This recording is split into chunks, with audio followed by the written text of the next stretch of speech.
Hey guys, this is Captain Fruit reporting for duty, and today, I was surfing the internet here a little bit, relaxing, doing my morning side job work for my resale shop, and I was cruising articles afterwards, and I came up on this one, and this came from the Daily Wire, and that says new comic captures left's inability to debate immigration enforcement. Now, just for the record, I'm not going to try to be politically slanted on one side here, but I am human and I have bias, so just beware of that.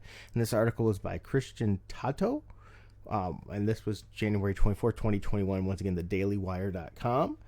And, this is something that's I've been continuously troubled with and things, and it has caused me to quit reading some particular comic books. And that's when I read a comic book, I think, yes, comic books, just for the record, because somebody's going to pop in right away, comics have always been political.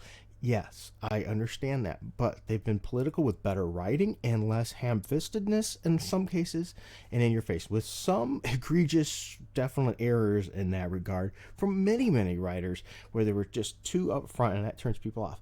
But a key of a good writer, in my opinion, you can disagree down below, is a writer that doesn't tell you how to think. They give you facts and let you come up with your own decisions. Some of the best comics, in my opinion, have been ones where there wasn't necessarily no moral relativism, mind you, but no clear-cut answer either. Instead, they realize that some things are just tough. There's going to be issues. There's not always a clean-cut way to do things, and would let the reader read and think for themselves. But unfortunately, comics for the last quite a long time now have been more in your face with political agenda rather than promoting stories. So let's jump into this. I'm going to talk about it and share some of my own thoughts as well. It says comic books routinely push progressive themes, and that's true. If you look, they've been much, much, much more significantly left-wing pushing themes than anything on the conservative side. Social justice heroes to work identity changes, woke identity changes, and boy, is that so true. And that's one of the biggest things there too. Is I love diversity in comic books. I have no problem with all kinds of diverse characters. I think it's a wonderful thing. Matter of fact, if you haven't watched my video on my review on issue number 2 of Heroinberg, it should be up there. It's female superheroes and a large diverse group of them, and what makes it good, in my opinion, is the characters actually have character. They're not one-note characters by their sexual orientation or their race. And I think that's where crappy writers really pigeonhole themselves and make mistakes, is they focus on key elements and make them one-note characters, which they should be much more than that if they expect them to be good. Well, even this one here, legendary writer Frank Miller weaponized the Dark Knight against President Trump, one of many similar attacks from the Trump era. And that's a common thing we'll see here. Every time there's a conservative president, or I won't even say conservative, Republican president, the comic book industry goes ham-fisted crazy on them, how they're evil, the villains will be like that person, they'll depict them as a villain. But whenever there is a Democratic president, they're going to be on the cover of comic books like a great hero. And that's so one-sided and such a mistake. What a way to cut your readership down. I've said this many, many times. A reader will take some jabs once in a while. We could take a hit politically. Okay, they don't like the guy I'm voting for, but we're only going to be called names for so long before we stop reading that book and we just don't want it anymore. And so it says, so it's not a shock to see a new comic book title overtly push an open borders agenda. Once again, this is not a debate on open borders. Your opinion, you're allowed to have it. I'm just showing what's going on here in the comic industry. It says the Hollywood Reporter says Image Comics Home, a miniseries title hitting shelves April 14th, features an illegal immigrant child imbued with superpowers. Yes, the trauma of his separation from his mother at the border transforms him, much like gamma radiation turned Bruce Banner into the rampaging Hulk. Anyone thinking Home might be a nuanced book, which if it was, might make it really good. Look at the immigration debate will be set straight by the co-creators' comments on the 5-part series. Now here we go. As the son and grandson of Cuban and Colombian immigrants, and now a parent myself, the news of the government's family separation policy broke my heart and filled me with anger. Writer Julio Anto told the Hollywood Reporter. Now, I want to make a point here, just for record, and it's a little bit, this will be right-leaning, so bear that in mind.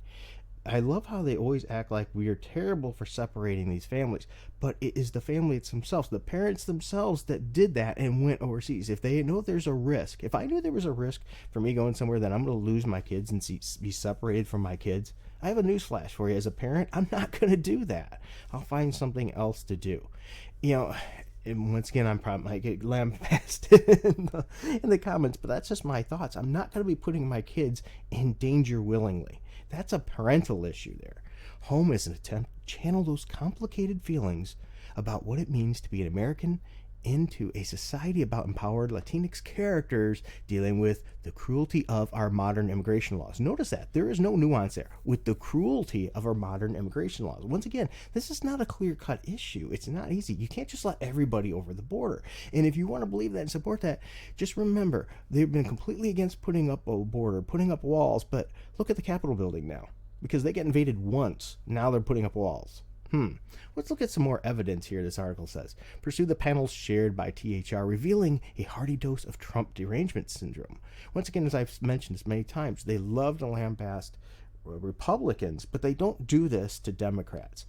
One sequence has the U.S. Attorney General repeating Trump's 2015 brash rhetoric involving Mexican immigration, exercising critical elements of the text to make the president look worse. Now, once again, I'm not sitting here supporting everything from Trump. I'm not a big Trump supporter either. I didn't like a lot of the ways he did things, just for the record. But, once again, I don't like him depicted always as a villain either. It gets more cartoonish from here, the article says. And in quotes, "We will prosecute you to the fullest extent of the law and then some," the Attorney General says of illegal immigrants heading to America, a statement that would get any AG from either party removed from office. And that's just not true. That's purely not true at all. The new comic book is part of a larger wave of open border propaganda coming from progressive artists, which once again is sort of funny considering they're putting up more walls than ever before. You don't believe me? Please look for yourself. Look at these politicians and see how they are. Are their borders open or closed to their homes? No, not at all. They're perfectly fine until it enters their area. They're perfectly fine with people coming into ours. Once again, I'm not saying there's no reason for people to come here. I think, I can understand why they'd want to come to America, and God bless them. I wish them the best luck in doing it, but do it legally. You're making it harder on everybody else who wants to do it legally. More come to welcome in. Let's do it the right way. Anyway, here's another instance, the rebooted Party of Five series, which got canceled, ready, after just one extremely low-rated season. Well, who didn't see that coming? Changed the story to feature illegal immigrants separated from their parents by ICE agents, not orphaned following a car crash. And if you watch the first Party of Five, if you're around for that, that's what it was. The parents were killed in a car crash. The older brother was pretty much left taking the kids in and taking care of them. And where this, they got to throw that political agenda to get hype, and people aren't wanting it. And that's my key here. People don't want that. We usually want comics and things and television for some escapism, sometimes for thought and things, but we get tired of the political propaganda thrown in our face. The Selena Gomez produced docuseries Living Undocumented similarly showed illegal immigrants from a glowing perspective. Far left CNN praised the show as advocacy film and filmmaking, but worried it might simply preach to the choir. That's the problem. Quit showing just one side. Once again, if you want to convert minds to believe like you do and show them the facts. Let them think for themselves. You're going to have a much more powerful message than telling people how to think. That's a common mistake. HBO produced not one, but two pro-open border projects in 2019. I'm not going to go over all those. But here anyway, here it goes. Define America to help make similar efforts possible. The pro-illegal immigration group advises screenwriters on how to sculpt scripts to better push their messaging to the masses. This is long-term work, says Jose Antonio Vargas, Define American's founder. This is not like, how do we pass a bill next month? This is, how do we create a culture in which we see immigrants as people deserving dignity? Now, I have no problem with that, just for record. These policies don't make sense if we don't see immigrants as people. But you notice it didn't say illegal immigrants there. We do need to see immigrants as people. Absolutely, they deserve dignity. They deserve rights. We deserve our love, our care. But that doesn't mean we can let everybody in illegally. That's not a fair argument. That's a twisted debate. That doesn't make sense. So these shows and everything have an agenda. And this goes on a lot more information on there here. So anyway, the ranching family is similarly complex gives us that. Here we go. Here's why I want to jump down. It's what thoughtful art can do. Open up our minds to fresh arguments and perspectives. I agree there. That's what we should be using this for. Most progressive content strains to do the opposite, which I agree. It's likely No Man's Land will be the outlier of immigration for years to come. And that's true. Once again, make comics that are insightful, that give sides of both sides, that make people really think. That's how you get people to talk about your book and your content, by the way. You want people to really talk, inspire thought. Now people are going to be at the water cooler talking or online on social media talking and discussing rather than just having a one-sided propaganda argument that everybody's heard a million times because they're using key twisted talking points that aren't really 100% true no matter what side of the political aisle they're on. Once again, I'm not saying this is from a this is all bad, all conservative, blah blah blah. No, I'm saying it happens on both sides, and you want a book or a show to be good, inspire thought rather than pushing thought onto other people. And so anyway, I applaud this writer for that, about the open-mindedness and freshness. Once again, let's love each other. Let's not hate each other. Let's continue to promote positive things and discuss things that need change and how we can change them in a positive manner. One of the best ways, I think, is with our wallet. I think we're going to see this book not do well, let's be honest. And maybe if they keep continuing to go down the toilet hole, which we've been seeing so much now from a lot of the comics, maybe eventually, just maybe, they'll wake up and start making comic books for everyone again.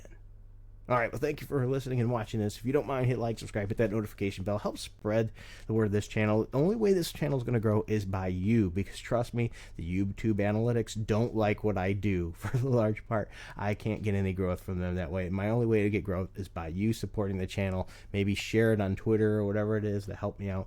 Without you, this wouldn't be possible. So thank you, everyone, for your time. Until next time, keep it frugal.